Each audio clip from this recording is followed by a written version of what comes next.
국민들이 피땀 흘려서 만들어서 냈던 그런 혈세를 가지고 마치 본인들의 주머니에서 꺼내서 생색 부리고 허세 부리는 그런 좌파들의 모습은 전 세계적으로 공통적인 것 같은데요. 그런 것들이 바로 국민들을 굶주리게 하고 더 가난하게 만드는 나쁜 행태다라고 한 번 더 말씀드리고 싶고요. 또 이제 프리스피치, 표현의 자유에 대한 이야기를 굉장히 강조를 했습니다.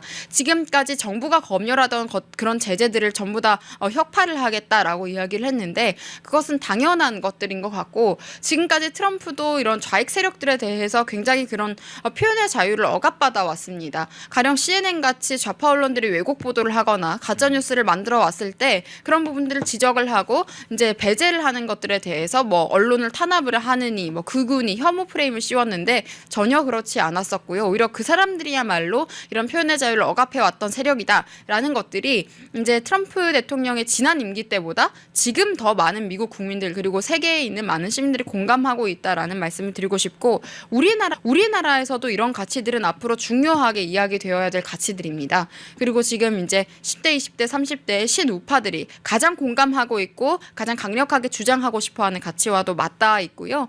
또 이제 미국의 입장에서 봤을 때 또 우리나라 입장에서 산업적인 면을 봤을 때도 이제 드릴 베이비 드릴이라는 표현을 썼는데 이게 트럼프 지지자들이 지금까지 이제 좌파들이 억압했던 여러 가지 뭐 석유 관련이라든지 이런 여러 가지 다른 산업들에 대한 부활을 원하면서 이런 이야기를 했었는데 그런 관점에 있어서 이제 트럼프 대통령은 바이든이라든지 좌파들이 환경파리 좌파들이 강요했던 그린 뉴딜 정책을 폐기하겠다라고 이야기를 했습니다.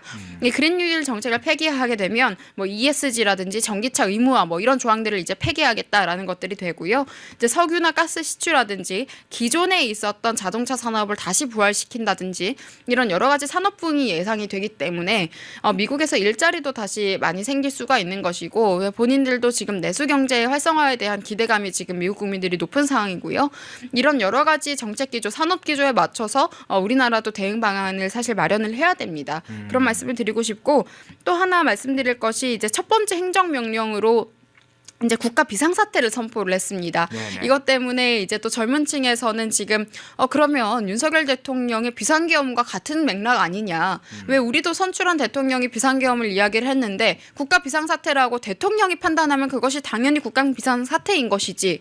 왜 미국은 저렇게 해도 당연히 국민들이 존중을 하고 납득을 하는데 왜 우리나라는 대통령의 결정에 대해서 부정을 하느냐. 그리고 정말 내란 세력이라고 이야기해야 될 사람들은 공산화 통일이라든지 지금 사회주의 체제 전복하려고 하고 있는 저런 민주당을 포함한 야당 세력들인데 왜 그 사람들이 오히려 대통령을 지금 내란죄로 몰고 있고 공수처는 이런 불법적인 행동, 공수처와 경찰 그리고 사법부는 하나의 카르텔처럼 그런 불법적인 행동들을 보여가면서까지 대통령을 현직 대통령에 대해서 과도하게 압박하느냐 이런 비판들도 있고 한편으로 아쉽다는 이야기도 있고 미국이 부럽다는 이야기들도 많이 하십니다. 선출한 권위에 대해서 존중을 하고 신뢰를 하고 그런 결정들을 대해서 인정을 하는 그런 부분들이 좀 더 성숙한 민주주의의 모습이 자유민주주의의 모습이 아닌가라는 생각이 좀 들었고요.